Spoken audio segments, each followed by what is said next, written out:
अस्सलाम वालेकुम जी। ਤੁਹਾਨੂੰ ਅੱਜ ਲੈ ਕੇ ਚੱਲਦੇ ਹਾਂ ਬਾਹਰ ਹਵੇਲੀ 'ਚ। ਹੁਣੇ ਕਾਲ ਆਈ ਹੈ ਕਜ਼ਨ ਦੀ ਕਿ ਜੀ ਜ਼ਰਾ ਹਵੇਲੀ 'ਚ ਆਇਆ, ਜ਼ਰਾ ਤੁਹਾਨੂੰ ਸ਼ੁਗਰ ਮੇਲਾ ਵਿਖਾਈਏ। ਵੇਖਦੇ ਹਾਂ ਜਾ ਕੇ ਉਹਨਾਂ ਨੇ ਕੀ ਸ਼ੁਗਰ ਮੇਲਾ ਲਾਇਆ ਹੈ, ਜਾ ਕੇ ਤੁਹਾਡੇ ਗੱਲ ਵੀ ਕਰਾਉਂਦੇ ਉਹਨਾਂ ਦੇ ਨਾਲ। ਆ ਜਾਓ ਫਿਰ ਚੱਲਦੇ ਹਾਂ ਉੱਥੇ। ਆਹ ਦੇਖੋ ਜੀ, ਮੈਨੂੰ ਫੋਨ ਆਇਆ ਕਿ ਜ਼ਰਾ ਹਵੇਲੀ 'ਚ ਆਇਆ ਤਾਂ ਇੱਥੇ ਵੇਖੋ ਇਹ ਗਾਜਰਾਂ ਲੈ ਕੇ ਬੈਠੇ ਜੀ। ਇਹ ਮੈਂ ਕੀ ਕਰਨ ਲੱਗੇ? ਗਾਜਰਾਂ ਦਾ ਜੂਸ ਬਣਾਉਣਾ ਕਿ ਗਜਰੇਲਾ ਬਣਾਉਣਾ? ਇਹ ਭਾਈ ਜੂਸ ਬਣਾਉਣ ਦਾ ਸਾਡਾ ਇਰਾਦਾ ਹੈ ਤੇ ਲੱਗਦਾ ਹੈ ਕਿ ਗਾਜਰਾਂ ਨਾਲ ਭਾਈ ਸਫਿਆਨ ਤੇ ਵਕਾਰ ਫੀਕੀਆਂ ਲਿਆ ਆ। ਹੁਣ ਅਸੀਂ ਵੇਖਦੇ ਆ ਕਿ ਇਹ ਹੁਣ ਮਿੱਠਾ ਬਣਦਾ ਕਿ ਕੌੜਾ ਬਣਦਾ। ਇਹ ਇਨਸ਼ਾਅੱਲਾ ਮੈਨੂੰ ਲੱਗਦਾ ਆ ਮਿੱਠਾ ਬਣ ਜਾਏਗਾ। ਅਸੀਂ ਵਿੱਚ ਥੋੜੀ ਚੀਨੀ ਪਾ ਲਿਆਂਗੇ, ਕਿਉਂ ਮੀਰ ਸਾਹਿਬ? ਗਾਜਰਾਂ ਚੱਲ ਚੱਕ ਕੇ ਵੇਖ ਨਾ, ਮਿੱਠੀ ਕਿ ਫਿੱਕੀ। ਇਹ ਜਨਾਬ ਦੇਖਦੇ ਆ ਹੁਣ। ਇਹ ਜਿਵੇਂ ਦੇ ਬੰਦੇ ਗਏ ਅਸੀਂ ਉਵੇਂ ਦੀਆਂ ਗਾਜਰਾਂ ਚੁੱਕ ਲੈਣੇ, ਕਿਸੇ ਨੇ ਕੰਮ ਦੀਆਂ ਫਿੱਕੀਆਂ। ਹੁਣ ਅੱਲਾ ਕਰੇ ਸਾਡਾ ਜੂਸ ਸਹੀ ਬਣ ਜਾਵੇ। ਮਾਲ ਤੇ ਪਾ ਲਾਂਗੇ, ਚੀਨੀ ਪਾ ਲਿਓ। ਨਹੀਂ ਮਾਲ ਤੇ ਪਾਵਾਂਗੇ, ਚੀਨੀ ਵੀ ਪਾ ਲਿਆਂਗੇ ਜ਼ਰੂਰਤ ਪਈ ਤੇ। ਗਾਜਰਾਂ ਦੇ ਜੂਸ ਚ ਨਹੀਂ ਪਾਈ ਦੀ। ਕੋਈ ਨਹੀਂ, ਅੱਜ ਫਿਰ ਨਵੀਂ ਰੈਸਪੀ ਤਿਆਰ ਹੋਏ। ਨਹੀਂ ਇਹ ਸਹੀ ਨਹੀਂ ਬਣਦਾ। ਵੈਸੇ ਆਪਾਂ ਰਮਜ਼ਾਨ ਚ ਇਹ ਲਾ ਨਾ ਲੱਗੀ ਜੂਸ। ਮੀਰ ਸਾਹਿਬ ਬੜਾ ਵਿਕੇ ਪੰਜਾਬ ਵਾਲਾ ਛੁਰੀ ਹੈ ਮੇਰੇ ਹੱਥ ਨੇ ਬੈਠਾ। ਮੇਰੇ ਘਰ ਦੀ ਛੁਰੀ ਮਾਰ। ਅੱਜ ਮੈਂ ਤੈਨੂੰ ਮਾਰਿਆ, ਉਹ ਤੇਰਾ ਮੂੰਹ ਜਾ ਕੇ ਸਾਫ ਸੁਥਰਾ ਪੰਜਾਬ ਮਾਰ ਛੁਰੀ। ਕੀ ਕਹਿੰਦਾ? ਆਏ ਨਾ ਇੰਨੀ ਉੱਚੀ ਨਾ ਬੋਲੇ ਨਾ, ਉਹਨਾਂ ਦੇ ਘਰੋਂ ਆ ਜਾਣ ਸਾਰੇ। ਹਾਂ ਨਾਜ਼ਰੀ ਨਾ ਤਿੰਨ ਪਾਗਲ ਲੱਗੇ ਹੋਏ ਨੇ ਜੂਸ ਬਣਾਉਣਾ। ਤਿੰਨੇ ਪਾਗਲ ਨੇ। ਆ ਵੇਖ ਲਓ ਤੁਹਾਡੇ ਸਾਹਮਣੇ। ਉਹਨੂੰ ਕਹਿ ਇੱਕ ਦਾ ਤੁਸੀਂ ਸੋਚਣਾ। ਇੱਕ ਦਾ ਜੋ ਮਰਜ਼ੀ ਹੈ ਪੀਣਾ ਕਹਿੰਦੇ ਪੀਣਾ ਸਾਰਿਆਂ ਨੇ।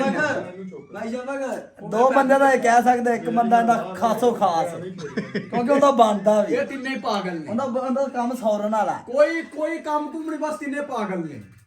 ਸਭ ਤੋਂ ਪਹਿਲਾ ਨੰਬਰ ਦਿੱਤਾ ਜਾਏਗਾ ਨਾਜ਼ਰੀਨ ਵਕਾਰ ਜੱਟ ਨੂੰ ਪਾਗਲਾਂ ਦੇ ਵਿੱਚ ਤੇ ਜਾਹਲਾਂ ਦੇ ਵਿੱਚ। ਮੈਂ ਤੁਹਾਨੂੰ ਦੱਸਾਂ ਮੇਰਾ ਨਹੀਂ ਸੌਰਦਾ। ਦੂਸਰੇ ਨੰਬਰ ਤੇ ਉਹ ਆ ਗਿਆ ਸਫਿਆਨ ਭਾਈ। ਆ ਵੇਲਾ ਭਾਈ ਵੀ ਓਏ ਉਹ ਫਿਰ ਜੋ ਰਿਸ਼ਤੇਦਾਰ ਉਹ ਪਾਗਲਾਂ ਦੀ ਜਾਹਲਾਂ ਦੀ ਆ ਵੇਖੋ, ਆ ਸ਼ੇਬੀ ਵੇਖੋ, ਇਹਦੀ ਅਕਲ ਹੀ ਮਰ ਗਈ ਹੈ। ਜਿਹੜੇ ਕਹਿੰਦੇ ਨਾ ਅਕਲ ਜਿੰਦਾ ਇਹਦੀ ਮਾਰੀ ਗਈ ਹੈ, ਅਕਲ ਖਤਮ ਹੋ ਗਈ ਇਹਦੀ ਅਕਲ। ਉਹਨੂੰ ਉਹ ਪਰਾਂ ਬੈਠਾ ਭਾਈ, ਉਹਨੂੰ 7 ਮਿੰਟ ਬਾਅਦ ਭੁੱਲ ਜਾਂਦਾ, ਉਹਦੇ ਬਾਰੇ ਕੁਝ ਕਹਿ ਹੀ ਨਹੀਂ ਸਕਦੇ। ਉਹਨੂੰ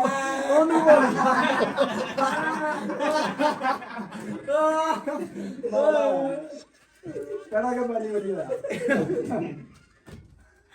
ਕੰਟਰੋਲ ਭਜਾਉਣ ਚ। ਮੈਂ ਤੈਨੂੰ ਰਾਤੀ ਸਮਝਾਇਆ ਤੇਰੇ ਨਿੱਕੇ ਨਿੱਕੇ ਬੱਚੇ ਨੇ। ਇਹਨੇ ਮਾਰ ਦੇਣਾ ਹੀ, ਇਹਨੇ ਨਾ ਜਾਇਆ ਕਰ। ਉਹਦੇ ਬੋਤਲ ਦੇਣ ਵਾਲੇ ਖਲੋ ਕੇ ਬਾਅਦ ਚ ਮੁੱਕ ਜੂ ਗਈ ਸੀ।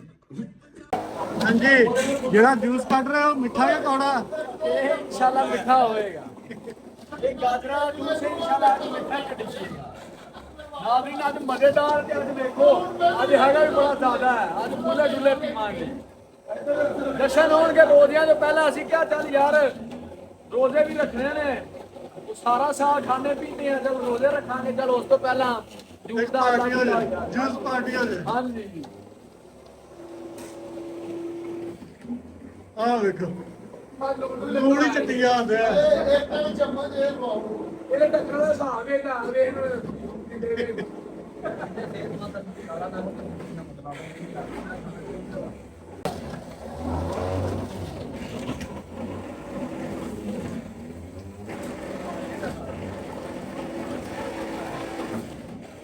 ਆ ਫੜ ਵੀ ਲੋਏ।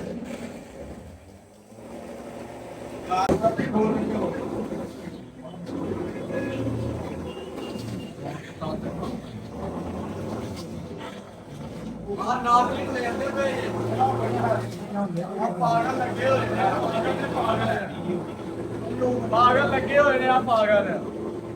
ਆ ਇੱਕ ਇੱਧਰ ਦੇਖੋ, ਇਹਦਾ ਖਾਤਾ ਹੀ ਖਤਮ ਹੋਇਆ ਪਿਆ ਹੈ। ਇਹਦੀ ਜਾਨ ਬਣਵਾਣੀ ਹੈ ਤਾਂ ਕਹਿੰਦਾ ਮੈਨੂੰ ਜੂਸ ਪਾਓ, ਮੇਰੀ ਤਾਕਤ ਆਵੇ, ਮੈਂ ਆਪਣੀ ਕ੍ਰਿਕਟ ਬਹਾਲ ਕਰਾਂ। ਕਦੀ ਜਾਨ ਕੱਢਦਾ ਹੀ ਕਦੀ ਬਣਾਉਂਦੇ ਜੇ। ਮੈਨੂੰ ਤੁਹਾਡੀ ਸਮਝ ਨਹੀਂ ਆਉਂਦੀ ਕੀ ਕਰੂੰ।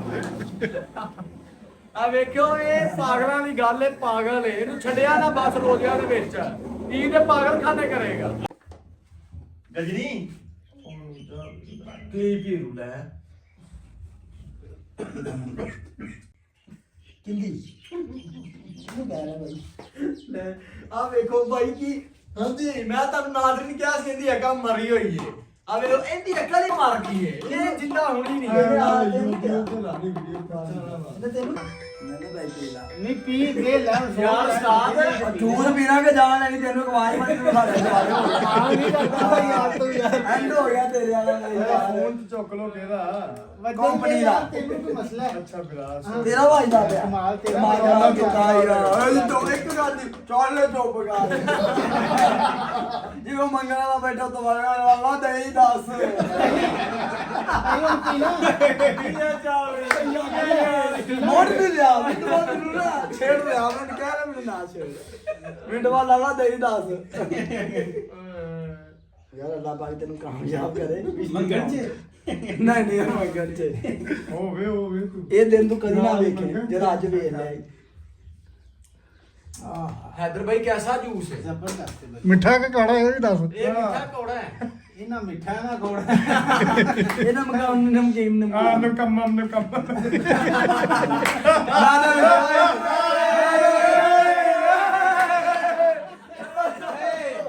ਇਹ ਜਦੋਂ ਆਪਾਂ ਮੈਚ ਖੇਡਣ ਗਏ ਸਾਨੂੰ ਕੀ ਪੁੱਛਿਆ ਸੀ ਕਹਿੰਦਾ ਕਿੰਨੇ ਦਾ ਕੀ ਆ ਕੀ ਆ 100 ਤੇ ਕਿੰਨੇ ਦਾ ਕੀ ਆ ਸਕਾਈ ਕੀ ਆ ਕੀ ਆ